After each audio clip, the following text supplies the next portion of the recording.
Ladies and gentlemen, we welcome you on behalf of the Wheatley Institution to this evening's distinguished lecture on international affairs.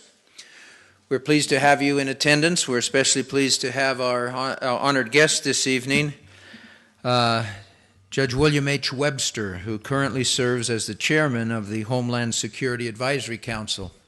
He will be our featured speaker.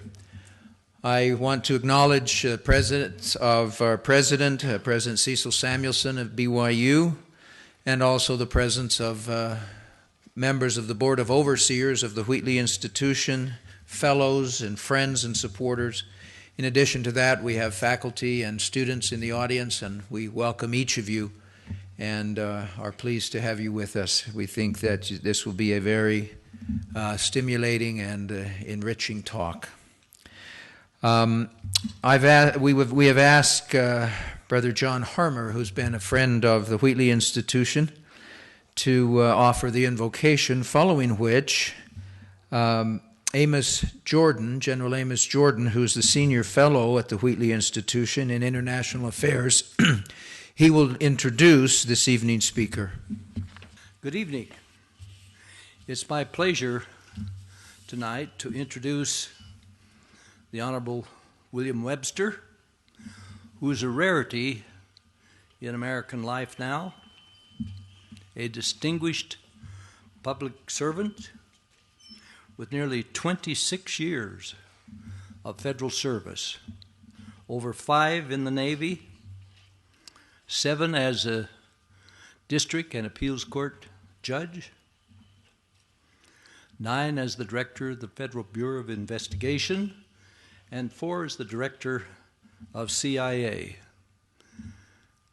Despite this extraordinary record of leadership and service, he remains a warm and approachable human being, and that is sometimes rare, not only in Washington, but in other places in the country. Moreover, he instinctively tries to understand a problem before he sets out to solve it, which is even more rare in Washington and elsewhere.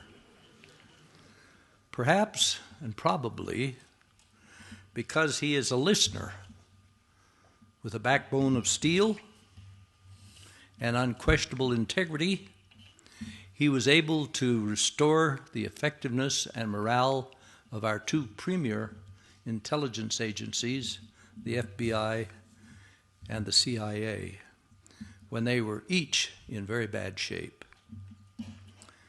You have an abbreviated version of his impressive resume on the flyer that you picked up when you came in. That flyer outlines his career. Although his position as chair of the Homeland Security Advisory Commission, Council, which he now is, it's a partial commitment, but he devotes the time required to it and continues to be a crucial player in the intelligence and national security arenas. And it's my great pleasure to introduce my friend and a wonderful human being, Judge Bill Webster.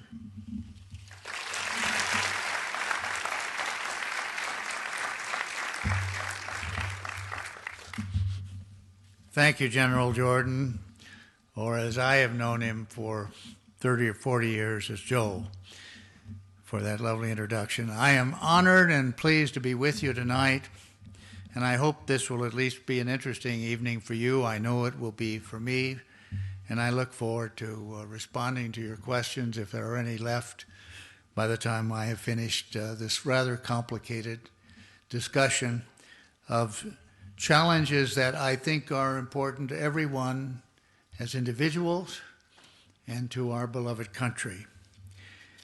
I'm really pleased to be back in Provo. It's been about 30 years, often in and out of Salt Lake City, but only once before here, when I had the honor of addressing the student body and was actually introduced by President Ezra Taft Benson, who was then head of the church and came down to introduce me, following his own distinguished career in government and with the LDS. President Samuelson, I'm honored that you would take time to be here tonight, and all the other members, John Hughes, whom I read regularly, and other distinguished members of the faculty. This is a great town. I had one experience I've noticed. I came here directly from San Diego. I've been making the rounds. I attended the annual convention of the former special agents of the FBI. I was glad to see Ned Christensen here tonight, whom I worked with so many years ago, and to see their same loyalty and enthusiasm for protecting our society, helping to keep it safe and free, as I remembered in the earlier days. We have had our tragedies in the FBI because it's a risky business. And one of those I remember very, very clearly was the day I hadn't been in office more than a year when they searched me out, sort of wanted to tell me that 2 agents had been shot to death in El Centro, California, and within an hour or so a report that another agent had been killed in Cleveland.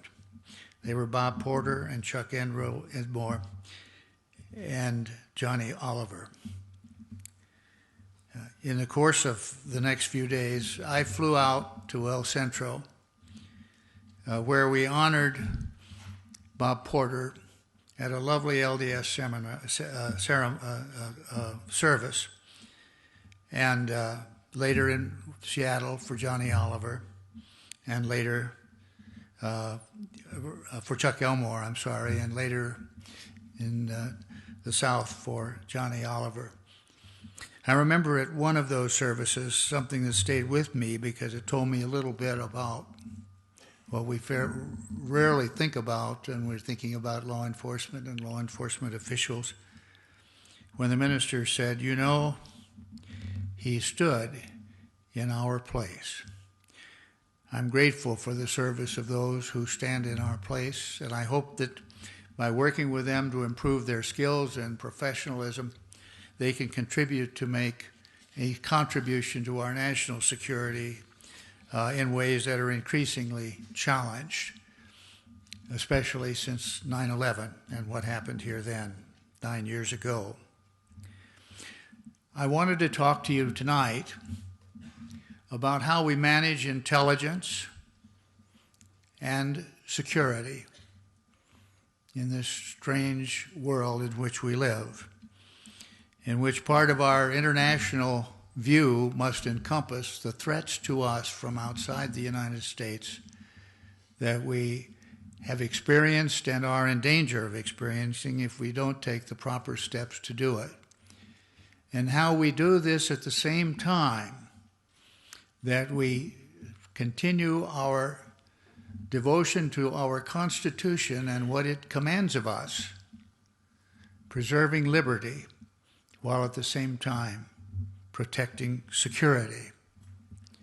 Many years ago when I was sworn into office at the FBI in 1978, I wanted to sum up what I hope to be able to do with the help of my colleagues. And I said then, I promised that we would do the work that the American people expected of us, and we would do it in the way that the Constitution demands of us. I'm very proud that recently they opened the William Webster Conference Center at the FBI, and they put up a big 80-pound medallion, and darned if they didn't put that quotation in. It continues to be a source of understanding of our responsibility and of our commitment to Americans wherever they may be. Well, we've learned how to manage our troops in wars away from home. We're in the midst of the longest war in our history. And we've learned about command and control, all branches and sectors. But it seems to me that at home, we've been somewhat slow to achieve the level of security that we need. State and local officials charged with that responsibility become the first responders to terrorist incidents. And it seems to me that we have been slow in bringing them into the know and into the understanding, and to utilize the same common methods to be sure that things are not dropped between chairs as we go along. A tremendous need for fusion, but I want to report the good news is we're doing something about it, and I'll come to that later on. 72 fusion centers already in the United States and functioning well. I want to talk about the evolution of levels of cooperation on our part over the past 30 years, and it has been an evolution. In 1978, when I was sworn in at the FBI, I called on then Vice President Mondale at the White House, and he gave me two printed reports, one called the Church Committee Report, one called the Pike Committee Report. And the bottom line for those two reports was that the FBI and the CIA were in each other's way. They should not be spending so much time together. I'm interpolating a little here. CIA, you go overseas. FBI, you stay here. Don't do too much talking to each other because you might have to give up that information to defense counsel in criminal cases, and a whole range of things that really did not add up to a close working relationship. That was 1978. In 1980, we were experiencing 100 terrorist incidents a year, and I decided to make terrorism one of the top priorities of the FBI. We had three: organized crime, white-collar crime, and foreign counterintelligence up to that time, and terrorism became our fourth. I'll take you through some other things. I just want to say that when I left in 1987 to go to the CIA, we were down from 100 incidents a year to 6, and the next year there were none. And we did it by good intelligence, good criminal investigative work, and good law enforcement work. But essentially by understanding we had to know where the problem was coming from, and we had to take appropriate action collectively and collaboratively. These early steps have proved the importance of cooperation at all levels of government. In fact, the former Agent Society, which is treasured in the Bureau, the alumni, came to Washington in 1980, and they wanted a quotation in honor of J. Edgar Hoover in the courtyard of our new building, and they had several quotations they wanted me to pick from. And I ultimately picked one that said that the key, and these are in big blocks out there, the key to the most effective weapon against crime, it said, is cooperation at all levels of government and with the support and understanding of the American people. Every bit of that, every one of those things is important and indispensable. All levels of government, cooperation, and most importantly, support and understanding the American people. Without that understanding, we can't do the job of providing security for you and other Americans. And it's particularly important now. I intend to put a lot of emphasis upon prevention. And one cannot prevent something from happening unless good intelligence advises that something is going to happen, and you have the means to do something about it. And you have to have it under court supervision and other precautions so that it does not become a Nazi type or Stalinist type way of life in our country. Because our Americans are very independent, and they're a little bit ambivalent about intelligence, what it might mean to their privacy and their lives, and that's okay. Vernon Jordan, a good friend of mine, worked for Eisenhower as his close collaborator, chief translator, 9 languages, deputy director of Central Intelligence, ambassador to Bonn, a whale of a guy.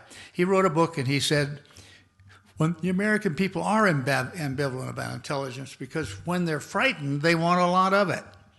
And when they're not frightened, they're somehow think it's just a little bit immoral. And I have found the same thing to be true about security. We basically don't like large shows of security. You want to see masses of people surrounding our public officials. We want access to the people who run our government and all of the other things that we're experiencing today in terms of airports and other places where bad things can happen. And I like to say that, well, yeah, that's true. In security, it's always too much until the day it's not enough. And that's a very big challenge for people who work in the area that I'm talking about tonight. To know how much security is needed, to supply it, to explain it, and to have the support and understanding of the American people in the process, but not to overdo it. I travel a great deal these days, and I feel safer now than I ever did in my whole life on airplanes. It's a little bit burdensome, it's a little bit annoying. We're going through all these processes of security, but if someone can think of a better one, I hope you'll let us know. I don't mind taking off my shoes. I don't mind going through the metallic counters. I'm a little bit startled by the new procedure with the high body profile. I was talking to Secretary Napolitano the other day, and they're putting in a provision that you don't have to do that if you don't want to, but then they'll intensify the pat-down.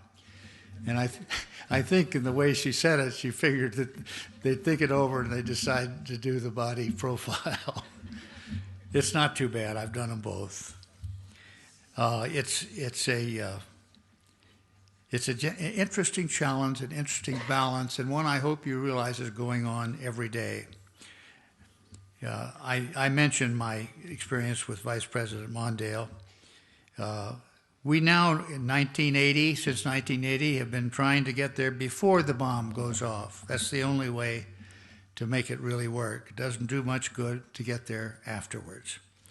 And I've been excited to see the evolution of the counter-terrorist centers, counterintelligence centers, and counter-narcotic centers which have emerged to bring information together collectively. And that includes the Drug Enforcement Administration EPIC Center in El Paso, Texas. As we get to work together more, we're able to keep things from dropping from failing to close the dots, from failing to be there on time. And we know from our own experience with 9/11 that that can happen in a very costly way. I've read the book on the 9/11 Commission, which reviewed all the performances. I know the author, and I'm convinced that with some of the things we're doing today, we might, said might, didn't say we would have, but we might have been able to prevent some of it. Needless to say, and this is not a knock on wood statement, but needless to say, if you ask how many 9/11s have there been since 9 years ago, it's reassuring to know that men and women are looking 24 hours around the clock to see that we don't have another, and then we're going to be able to successfully defend against it. People, it's the safe thing to say it's going to happen. I think it's more important to concentrate on what we're doing to prevent it, and I'm really pleased about that. After 9/11, we decided we had to do something here at home to reflect the threats from outside coming in from various international reasons and causes. And I won't go into all of those unless we decided to talk about them later on in the evening. But among the things we did was to establish a Homeland Security Advisory Council for the Secretary of Defense. I should have started with the fact that we created a Department of Homeland Security, which we did not have in the past. We had some people working in the White House, but we did not have an organized department. We took 22 agencies of our federal government, including the Coast Guard, and FEMA, and a range of other agencies that were operating standalone basis, often underfunded, generally assigned to some other department just as a place to park them. And in consequence, since they weren't the core mission, were not receiving the funding or the support that they deserved. And we took these 22 agencies and we put them in a department. We put 200, it started with 180,000. There are 200,000 people now learning to work together who had not previously worked together in the past. And I think they're doing a good job of it. The Homeland Security Advisory Council was created to bring in outside people of experience and judgment who were not part of the regular government, but who might see beyond bureaucratic obstacles and make recommendations when asked for by the Secretary of Homeland Security. And we have done that, and I think have shown real progress in the process. There have been over 300 reports by our Homeland Security Advisory Council members which have gone to the Secretary, most of which have been incorporated either with or without official orders into a better organized and a better assimilated department. I don't question that it's difficult to do this without having some problems, but I do think that there's been a lot of goodwill associated with the effort, and the imprimatur of this distinguished Homeland Security Council, the Advisory Council, I think has paid off. We've had people like Gary Hart, who was vice chairman, Norm Augustine, former chairman of Lockheed Martin. We've had sheriffs of major offices throughout the country. We've had mayors. We've had two former governors. We've had, so the list goes, but really experienced people. Lee Hamilton, the director and president of the Woodrow Wilson International Center, has served admirably, to mention just another one. And we form a bunch of task forces as these issues and questions come up. Who can best provide some ideas, be innovative, see beyond the challenges that it's easy to come up with for why we can't do something in a bureaucracy, and come up with workable solutions. And I must say that all of the secretaries of Homeland Security in sequence have been very receptive to what we have to say, and in most cases have moved these into the order of the day. And I'd like to think that this will continue and will be an active contribution to the security of our country. These various organizations that have been formed are learning to work together to share information. If I had one criticism going in after 9/11, say, what's the problem here? Why did we miss out the first time? What are we likely to do again? I would call it the stovepiping of America. Being told to stay away from each other, being given our own little thing. We gather intelligence on this, but we have no way to share it with someone who might have better use for it, or who might see a significance better than the ones here. We've enhanced in the law enforcement effort our analytical capability. In 1978, when I came on board, we had no analysts. We had borrowed 4 analysts from the Central Intelligence Agency, and in turn had furnished them with an equal number of experts on surveillance techniques. It was a fair trade, but it didn't go very far. I came from San Antonio last week listening to Director Mueller explain how the FBI now has not 4 borrowed analysts, but 3,000 analysts building up their capability to understand and recognize threats when they're still at the seminal level, and we have an opportunity to seriously do something about it. The fusion centers, we've visited many of them. They're working fine. You've got sheriffs and chiefs of police and federal investigative officials sitting down, going over the materials. The technological capabilities for increased sharing is taking place. The Patriot Act, when it came out after 9/11, prescribed this, not in detail, but said the time for need to know, which was what I grew up under, have as few people know something that's secret as possible, to need to share has arrived. And that doesn't mean the information go to untrustworthy people or to people who have no need for the information, but a recognition that these things today that happen to us because they're caused from abroad or by people who are influenced by things that are happening abroad are very likely to come at the state and local level, who be the first responders. And unless they're cut in on it to help prevent it, unless they are part of the process of developing techniques to build up our resilience to withstand these kinds of threats, it's going to fail. And I think we're over that hurdle now. It's hard to say with 200,000 people that there aren't problems, but if you look at the track record to see what's happened in the last 9 years, you have to say we must be doing something right, and we're trying to increase our ability to do that. One of the things that we're doing with our experts and with those who can give us some help is to try to understand what's changing about all this. Of course, there is this, what is the nature of this threat? Is it an Islamic threat, or is it a threat of people who happen to be Muslims who are engaging in extremism and radicalizing themselves? Well, they're a little of both. We're trying to understand it rationally, come up with solutions that will help. But increasing violence is very much a possibility. And it's not just going in terms of terrorism per se. On the other side that affects us are the things like the southwest border, the problems down there, the issues with Mexico, 11,000 people killed on the border on their side. When will it come to our side? And I'm talking about at the border. That's one of the issues that we're worried about, and we're doing something about.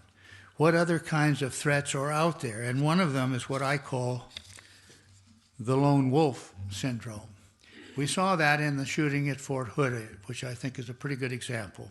I'm not at liberty to talk much about that because I am involved in the search and the understanding of what went wrong from the point of view of the FBI. But I can say that we're finding that many people are on their own, are dissatisfied with circumstances and angry, and often going outside with modern technology to consult with people. In this case, one from Yemen, a very dangerous Iman, American citizen hanging out over there, for advice on what to do. Looking for Quran scriptural support for this type of activity, sometimes finding it, sometimes not finding it. But we're going to have to be able to be more aware that these things are going on. And we've been doing some studies and providing some thoughts and recommendations on what you might call suspicious activity. Now, if you're an ultra-libertarian, liberal, and I guess I'm not, you would be worried that just suspicious activities, is that enough to be watching somebody? I think we've learned that when we see suspicious activity, there's no harm in reporting what we saw and letting the law enforcement officials decide whether it's something that bears looking into. But the motto now of Homeland Security is see something, tell someone. You remember the recent firebombing of the car in Times Square, which could have been a very serious event. But a vendor who normally would not, in the past, would not have called the police about anything, called the police and told them what they saw, and they were able to get there in time to stop it. They were able to work with the person, work with the person responsible, and that investigation is going along very successfully because somebody saw something and told somebody about it. I remember my own experience some years ago when it was reported that outside a van, a group of joggers had gathered together. And the person who called into the FBI thought what was unusual about the group of joggers in jogging suits outside the van was they were all smoking. Okay? They called us. We thought that was significant enough, and we're able to get out and find that this group were engaged in terrorist activities. We confiscated the material, arrested those involved, because one good citizen thought it was strange enough that he'd tell somebody about it. In another case, we were trying to track down a shooter who had shot Vernon Jordan, then an important federal official in Fort Wayne, Indiana, African American. We looked in all directions. We had very few clues as to who this might be, but we began to get a notion that it might be a fellow from out here in Utah who was wanted for having shot a couple of people who were of different races and were together and obviously didn't like it and followed the pattern of the Vernon Jordan shooting. He was arrested in Kentucky about something, and they called in and checked with Utah and found out that this man was wanted out here for murder. They went up on the second floor.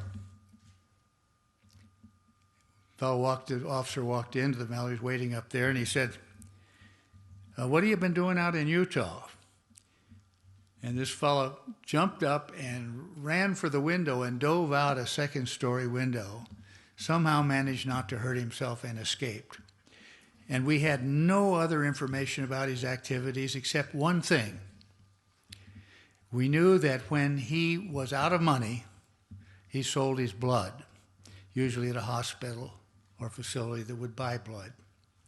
So we put that out throughout the country. My good friend Phil McNiff, whom I'm sure Ned Christensen knows as well, was the special agent in charge at Tampa. And Phil said, "Well, I've never heard of him being down here, but if he's down here, we're going to find him." And he sent people out checking with the hospitals and arrived at one hospital 10 minutes after the man had left, having sold his blood. And in just a short period, he was located, arrested, put in jail, and convicted. Again, another example: see something, tell somebody. Got a piece of information, follow up on it. That's one of the clues that I've mentioned, because you, as American citizens, are involved in that responsibility. And if you see something like this, you really ought to tell somebody. We have good working relationships now with these massive intelligence centers at the federal level. The fusion centers are working with the federal at the state and local level, and I have every confidence that we're slowly learning how to take. It isn't that we don't have any information. Sometimes we have more information than we know how to process. We don't yet know quite how to store it, whether to keep it or put it out in the caves or find some other digital way to preserve it in case we need it in the future. But I really am convinced that things are going along at a very satisfactory rate, and we're going to try to keep on improving our ability to work aggressively against these potential major attacks against our country, and at the same time do it within the framework of our Constitution.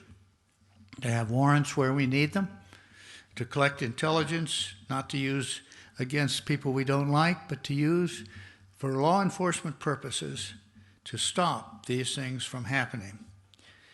I really have confidence in the American people to participate in this, and I'm convinced that properly collected and administered, we can fill the dots, and we can find successful means of preventing the crimes that are so potentially horrendous. I won't go into those at this moment in time, but I know that in the world in which we live, the capacity for major damage was unimagined when I first entered life in public service. This is a way in which we can ourselves understand what's going on. You can support your law enforcement officials as long as they are adhering to the law, and they can, as I said before, do the work that the American people expect of us. Edmund Burke, 200 years ago, a great Irish statesman, stood up in London and talked about what I now call ordered liberty. He said that it was impossible to have liberty without order, and that you could have ordered liberty. Not only could you have it, but you couldn't survive without it. And I think of that many times when people are suggesting that some of the activities that we take for security reasons seem to impinge on individual liberty. We must find that balance. We must be sensitive to it. But ordered liberty is the name of the game in the United States, and throughout all our time, with very few exceptions, we have adhered to it. Yes, Abraham Lincoln suspended the writ of habeas corpus in a way that wasn't contemplated by the Constitution, and it hasn't happened since. He felt it was necessary, and he called it, if you ever read his speech on all the laws but one, or his letter, and I won't say that he was wrong, but I will say that in retrospect, we know that habeas corpus is an important power which cannot be suspended without congressional involvement and approval. Working with the Congress, the executive branch can do many things through oversight. And on this, I think I'll conclude and take the questions that you might have. But the oversight committees of the Congress, I found in working closely with them, are responsible. They know how to preserve secrets that must be kept secret. They know how to make judgments about whether what we are doing is rational, reasonable, and likely to produce success. And they can vouch to their fellow members of the Congress that this is okay, and they can tell the American people that it's okay. We don't say that those who do these sensitive and sometimes intrusive things in the interest of your national security should have a free hand without being accountable. What we do ask is that those who have the oversight exercise it responsibly, carefully on your behalf, and make the judgment, is it legal, and is it necessary, and will it help preserve freedom? This is a funny way in a way that our highly federalized democracy has worked throughout our history. I hope nothing will imbalance it because it's too important. I do think we are managing intelligence. I do think that we are managing security. We can continue to do a better job, and we can keep up. Our work can be relevant to what's going on, and we should supply and support the technology that makes this possible in a world that we cannot say is anything but dangerous. I have been impressed by my experience with those who have had the benefit of an education at this university. There is an intern right now at Homeland Security Council from BYU. There have been several in the past. I was talking to my manager today, and they've been pleased with all of them. And I think it must be, in a way, because why we have so many FBI agents with LDS backgrounds. Their values are the same. Your fidelity to our country and to our Constitution, the bravery that you've exhibited from the day that Brigham Young set out to find the right place for people to live in peace and to worship as they chose to do, and the integrity with which I have always found the men and women, not only of this state, but all who've had the benefit of your religious training and faith. And we are very fortunate to have so many in the FBI. Fidelity, bravery, and integrity. These are the tools by which we manage security and good intelligence and safety. Thank you very much.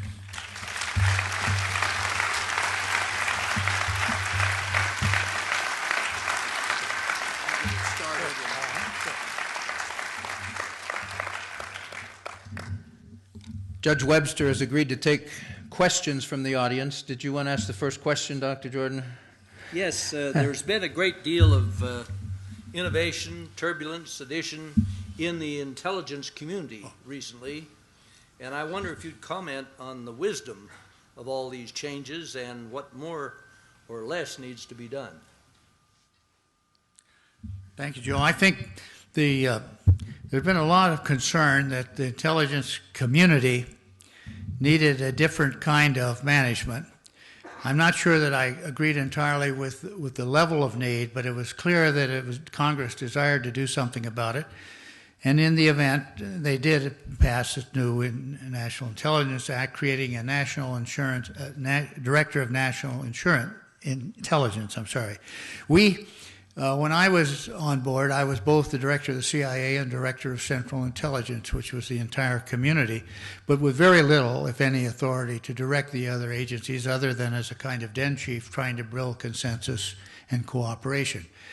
They decided that the director of Central Intelligence should be established, and my problem was that in an effort to get it passed, they omitted dealing effectively with the things we all agreed were most important for a director of national intelligence.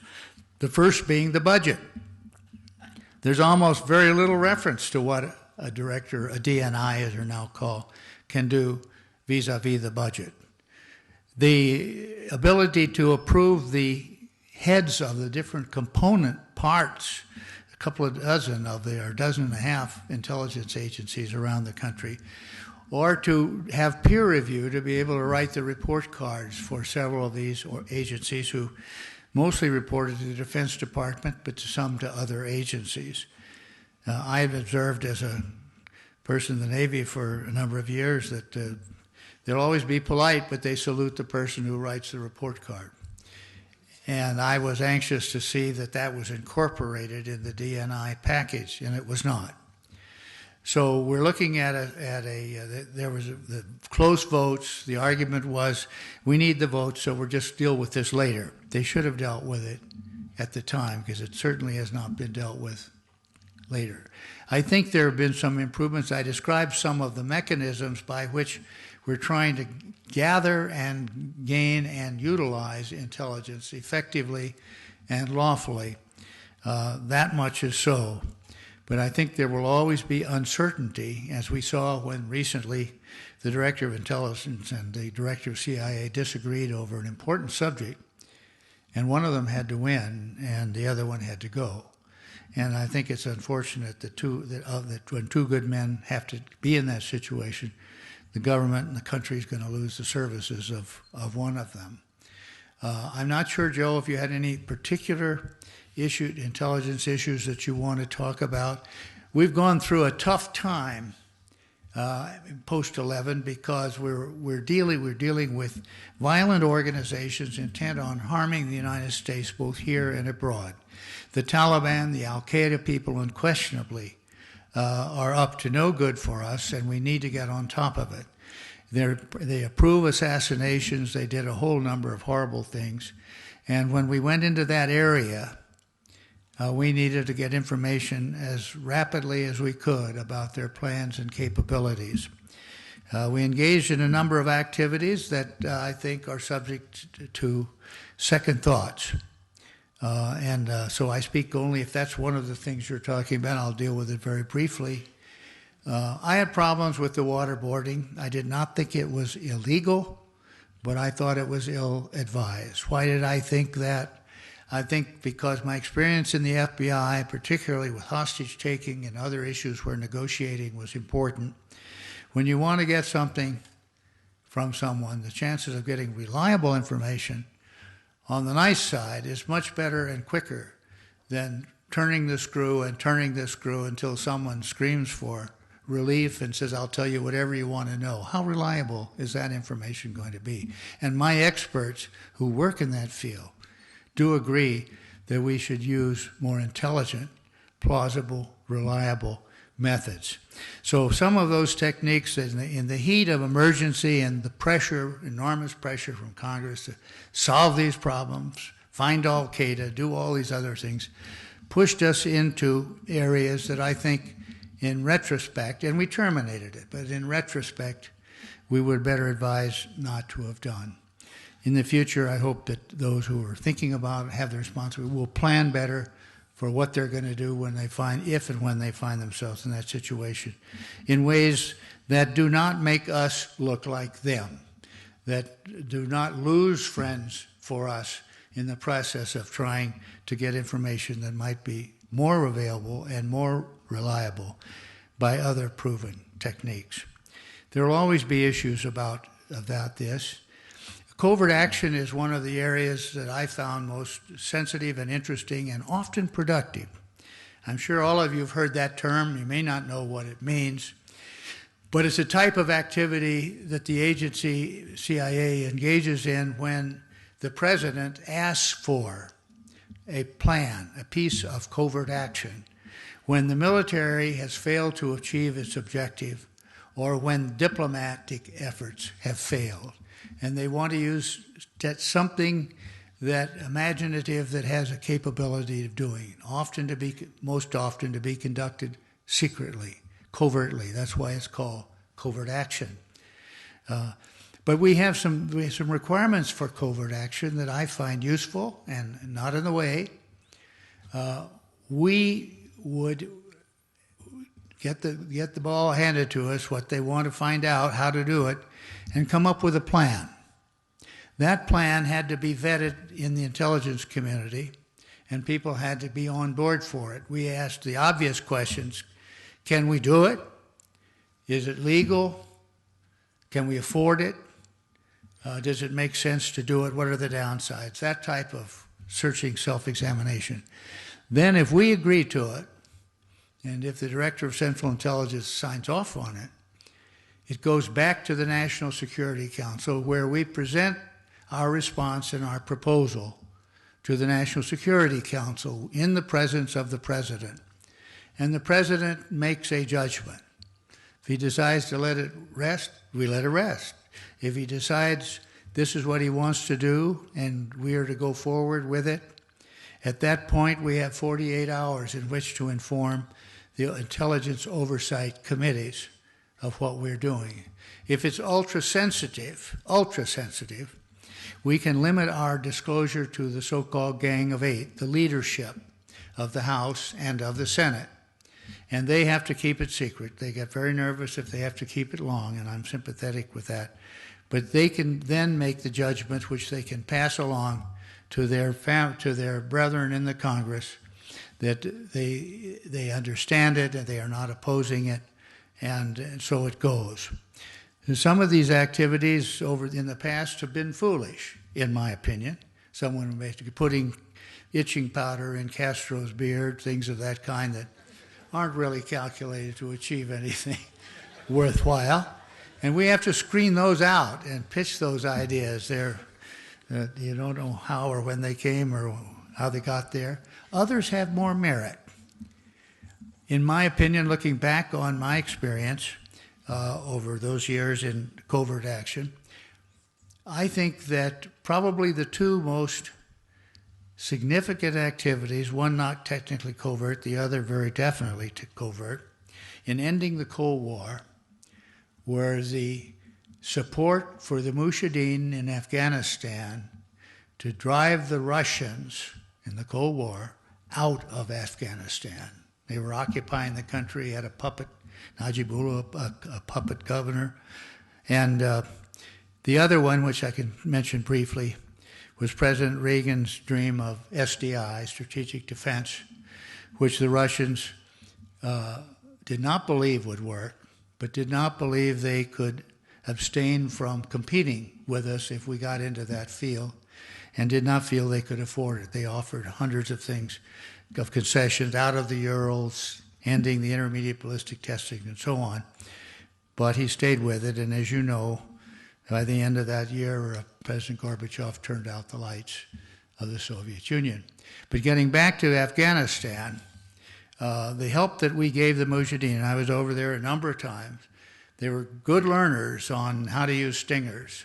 And we did, contrary to what the public thinks today or may have thought, we did have means of managing where those stingers went. To get a new stinger, you had to bring the spent canister back, for example, not just keep collecting an armament of these very dangerous weapons.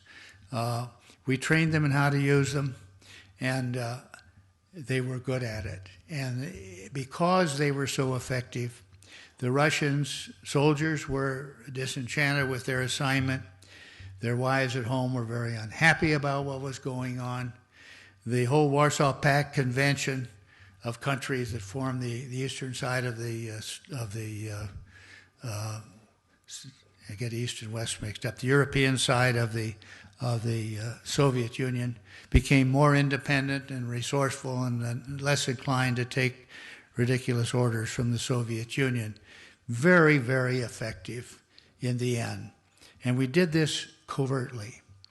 And the plans were approved, the findings were approved, everything went well. I just give you an example of some of the things the intelligence community can be asked to do, but how it's accountable, how carefully it's put together, and how the approval has to go through a process that assures the President's approval, the National Security Council, and the people who know it has to work within the rule of law.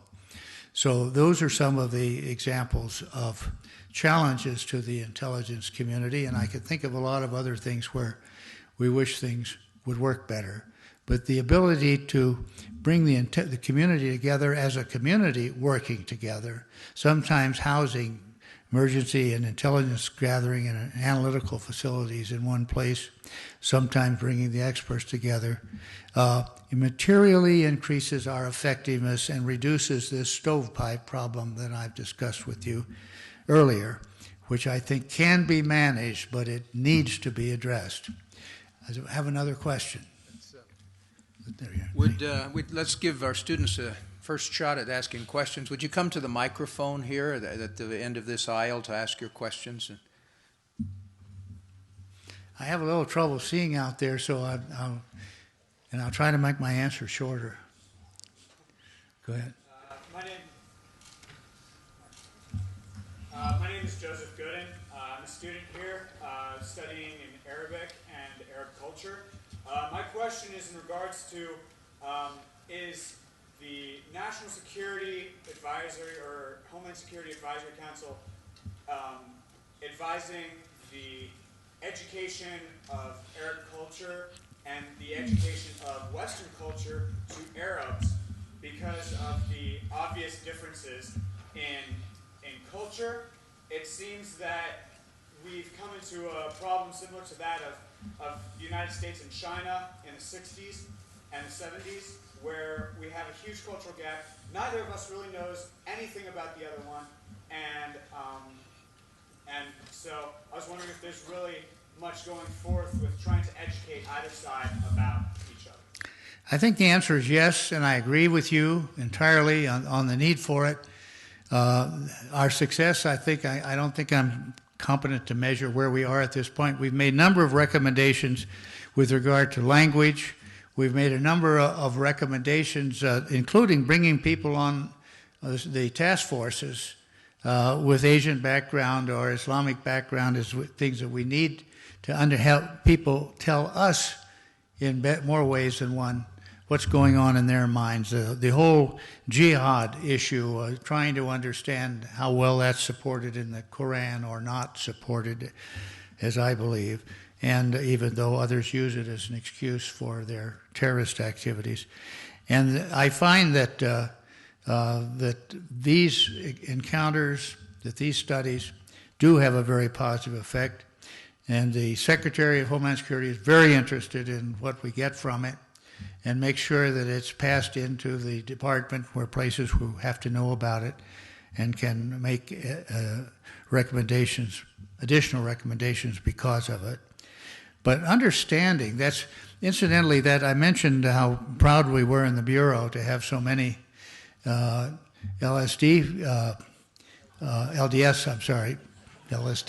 that's not LSD. I bet that's been said before, but I know how much you like that stuff. But to have so many church members who have, so many of them have language capabilities that they experience in missionary work and are very valuable in helping us better understand the issues that are out there. So I appreciate that. Yes. You earned praise for your principled stand against the process of rendition in 1987 when it was introduced. It's subsequently been abused by recent administrations to an extensive amount. What is your view, seeing that you did oppose it in 1987, what is your view of the practice of rendition, and what's your view of its impact upon American foreign policy and American perception worldwide? Be glad to answer that question for myself. I don't speak for the government. Rendition is the practice of, for those who might not know, of taking someone we've taken into custody and turning him over to the law enforcement or intelligence agencies of another country to continue the interrogation, sometimes a good deal more roughly than we have. I oppose it because I felt we could do it ourselves by turning it over to people who engage in practices which we could not and did not defend.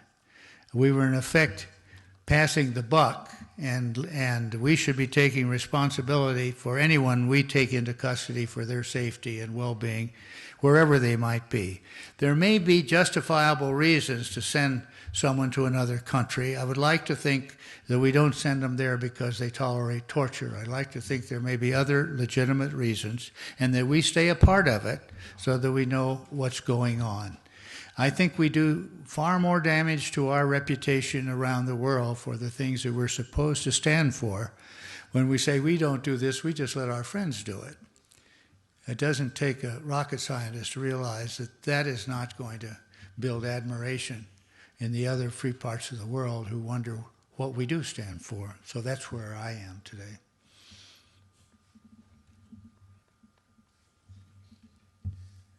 Hello, my name is Aaron Day. I'm a history major from Salt Lake City, Utah. My question is, how has the relationship between British and American intelligence community changed during your years in office, and how important is the relationship between MI5 and SIS in a post 9/11 world? Well, thank you. It's been very important in the past. I have not had close associations with the British services in the last few years, but for the 9 years I was at the FBI and the 4.5 that I was at CIA, we did, and I valued it, and they valued it. In fact, I don't think it's all that top secret to where we engaged in conferences around the world with English-speaking countries on counterintelligence issues to find out what we could each contribute to our understanding of those programs. We're not always in sync on some things. And I think if I were to say this to them, I have said to them, and they didn't disagree, the British MI5 experience with the Irish led them, and I think the British population, to be less concerned about individual rights and liberties, less concerned about it. And it was one of the reasons that I felt that we should not ourselves try to replicate MI5, which engaged in a number of warrantless type activities to protect against terrorists, but not of the kind that we would, under our rules and procedures, find acceptable. MI6 had great intelligence gathering capabilities, in many ways superior to ours. And the people, men and women who serve in MI5 and MI6 are of extraordinary integrity and ability. I think we have to stay close. I'm not so sure. I think our intelligence capabilities, as you move further toward Asia, are perhaps better than theirs, except in the countries they formerly occupied, where they're still pretty good. But certainly to be encouraged. And as I say, with that one exception of a slightly more indifference to whether you had a warrant to make a search on a terrorist issue, that we're pretty much in sync. And we do share information, and I hope that will always continue. Hi, my name is David Kramer. Thanks for coming. You mentioned Anwar al-Awlaki, I might have said that wrong, but the American citizen who's in Yemen that's been associated with several terrorist acts lately. I've heard a lot about the news about how Obama has authorized the CIA to kill him even though he's an American citizen. So I was wondering if you just comment on that, maybe the kind of precedent that could set. Thanks. Would you say the last part? I didn't hear it too clearly. You wanted to come on what part of that? Just the situation and maybe the precedent that could set. Well, I'm inhibited because I'm engaged in a classified investigation of that particular case. But let's talk in general about communications with sometimes Americans who have moved to some other country and they're operating with the benefit of their emails and abroad and so on. I would expect that the President of the United States would bring some heat to bear on countries where we have any economic or political influence. Yemen is apparently right now not one of those where we have a lot of clout, but we're working on it. Hi, my name is Cameron Bradley. I'm an international relations major, and I've been following about weaponized UAV in Pakistan and their ability to counter terrorism, and as well as surveillance and collecting intelligence.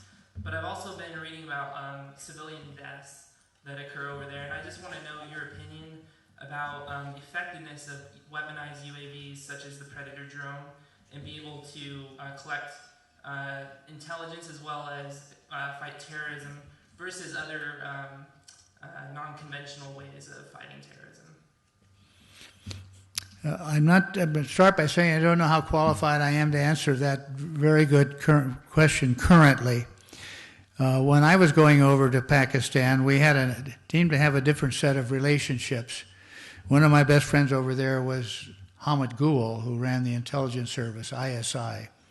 We had a common cause, and while we had a common cause, we worked well together. The Mujahideen themselves are tribal leaders who like to elbow each other when other things are going on, and the question was always, but I had lunch with them all, and they worked together because we had one enemy, that was the Soviet Union. Get them out of there. The question was, what happens when the Soviet Union is gone? Well, they go back to elbowing each other. And in a sense, we have something like that in Pakistan. Pakistan and India have extraordinarily complex relationships with respect to Kashmir and the future of Kashmir. That's just one example. Pakistan has a nuclear weapon. We had a bill. Who was the author of that? Larry Pressler, the Pressler or something bill, that said we had to cut off all aid if they ended up with a nuclear weapon. And President Bush, in effect, warned them not to put that last screw in the weapon. They wanted us to continue to do this. And 2 or 3 times it came back, and we always found a way to support Pakistan. Now I'm not sure where they are, because if something serious should break out with India, we could have a huge mess over there. And I don't think they count on us to solve that for them, even though I think we've been friendly and faithful to them in the past. Who is running Pakistan now is up for grabs. How serious they are about cleaning up that, can't think of the term out there, the Awak. Do you remember where that part of the territory that borders Afghanistan, where people are in effect granted? They don't try to keep any order of people. It's a free-for-all, free no man's land out there. I don't think they're serious about working. They were for a while. They get other interests. They start watching India more closely. Different things are happening. It's a very complex world over there, and it's one that I don't think the intelligence community has much of a covert action responsibility. I don't know. I'm not sure about that. But I do know that we try to learn and stay and develop intelligence to keep the president fully advised on what we think is going on in that part of the world. So it's a kind of I can't answer you fully. It's a stay tuned situation. And I hope they get it straightened out, because for a while I was very clear on what I thought they were trying to do to help, and I'm less certain about now. Thank you very much. All right? Thank you.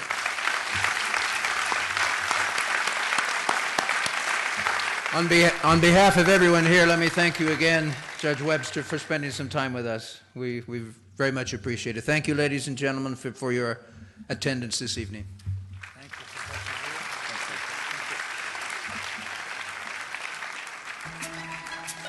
Professor.